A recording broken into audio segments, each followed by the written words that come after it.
नमस्कार मित्रों, बहुत बहुत स्वागत है आपका हमारे चैनल ज्योतिष और विज्ञान एस्ट्रोलॉजी एंड साइंस में।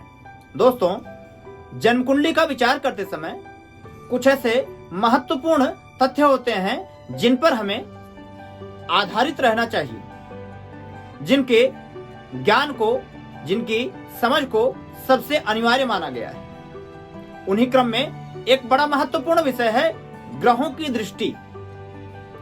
कौन सा ग्रह कहां पर देख रहा है, कैसे देख रहा है, इसका बड़ा ही विशेष प्रभाव रहता है। क्योंकि जैसा ग्रह होता है उसकी दृष्टि ठीक उसी प्रकार से होती है। एक व्यक्ति अपने परिवार को अगर देख रहा है या अपने परिवार के किसी सदस्य को देख रहा है तो निश्चित ही वह उसके प्रति पूर्ण रूप से समर्पित एवं सहायक होता है। सामान्य क्रम में कोई व्यक्ति अगर किसी को देख रहा है, यदि उसका उससे परिचय नहीं है तो वह उसके लिए अनुकूल परिणाम नहीं देता है। और वही व्यक्ति सामने वाला यदि कोई शत्रु हो तो उसकी मनोभावना सामने वाले के प्रति भिन्न होती है। ठीक यही ऐसे ही संबंध दृष्टि के अंतर्गत ग्रहों में होते हैं।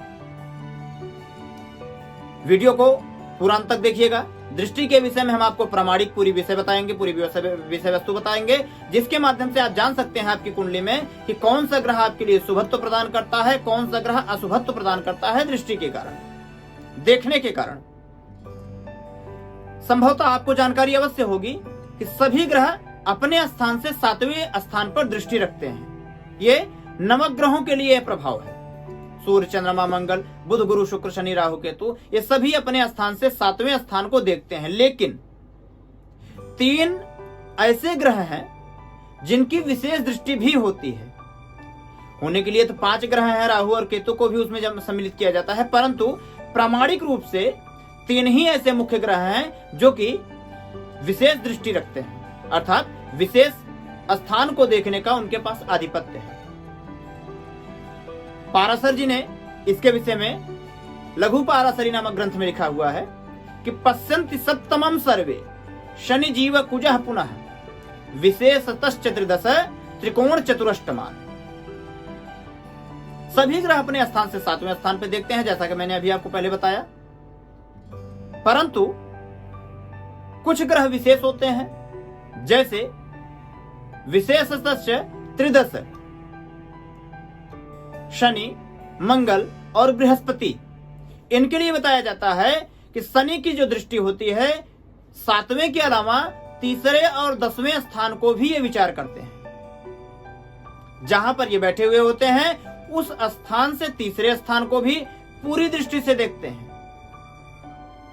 7वें स्थान को तो देखते ही हैं, साथ ही साथ जहां पर बैठे हैं उस स्थान से 10वें स्थान को भी पूर्ण दृष्टि से शनि ग्रह देखता है। अर्थात शनि का प्रभाव इन तीनों भावों पर भी पड़ता है।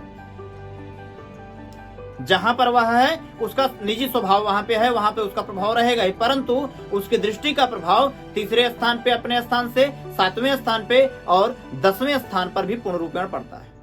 इसी प्रकार से मंगल के लिए बताया गया है। बृहस्पति के लिए तो बृहस्पति 5म और 9वीं दृष्टि को भी देखता है, अपने स्थान से 5वें स्थान को भी देखता है और 9वें स्थान को भी विचारणीय रहता है, उसके लिए देखता है उसको। अब 9वें स्थान और 5वें स्थान पर बृहस्पति का जो निजी स्वभाव है, निजी प्रभाव है, जिस स्थान पर बैठा हुआ है, जिस राशि में बैठा हुआ है, उसके अनुरूप वह अपने स्थान से 5वें स्थान पर, 7वें स्थान पर और 9वें स्थान पर भी फल देगा। ठीक इसी क्रम में मंगल भी अपने स्थान से 4थे स्थान, जहां पर वह बैठा हुआ है, 4थे स्थान में, 7वें स्थान में और 8वें स्थान में फल देता है। राहु के लिए बताया जाता है 5म और 9वीं दृष्टि। जैसा कि बृहस्पति की दृष्टि होती है उसी प्रकार से राहु की दृष्टि मानी जाती है। क्योंकि छाया ग्रह होते हैं, इनके लिए अनेकों ने ग्रंथों में कई मत भिन्नता है। केतु के लिए बताया जाता है जिस प्रकार से मंगल की दृष्टि होती है उसी प्रकार से 4th और 8th केतु की दृष्टि होती है, परंतु यह मतांतर है इसमें।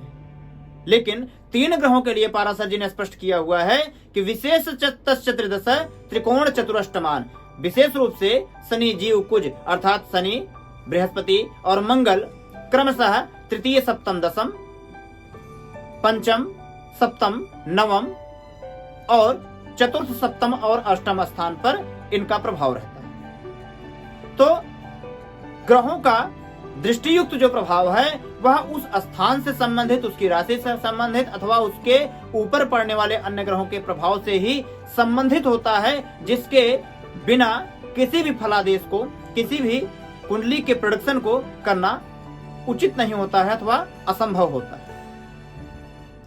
अगर आप सटीक फलादेश करना चाहते हैं, सटीक रूप से अगर जानकारी लेना चाहते हैं अपने कुंडली के विषय में अथवा अपने किसी व्यक्ति के परिचित की कुंडली में, तो निश्चित रूप से आपकी दृष्टियों का आपको पूर्ण रूप से ज्ञान होना अनिवार्य होता है।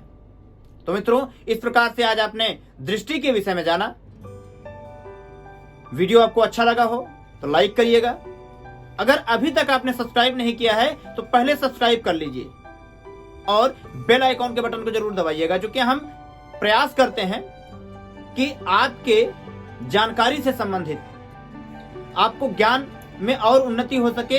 इसके लिए अनेकानेक प्रकार के ग्रंथों से खोज करके, संकलन करके एक प्रॉपर विषय पर अनुबंधित करते हुए प्रस्तुति देते हैं। तो वह वीडियो, वह प्रस्तुति सबसे पहले आपके पास पहुंचे, इसलिए आप जरूर सब्सक्राइब करके बेल आइकॉन के बटन को दबाइएगा। वीडियो को शेयर भी करिएगा अपने मित्रों के पास, अपने सहयोगियों के पास, जिससे उनके भी ज्ञान में वृद्धि हो सके। अगले वीडियो के आने तक निवेदन करता हूं, नमस्कार, जय माता दी।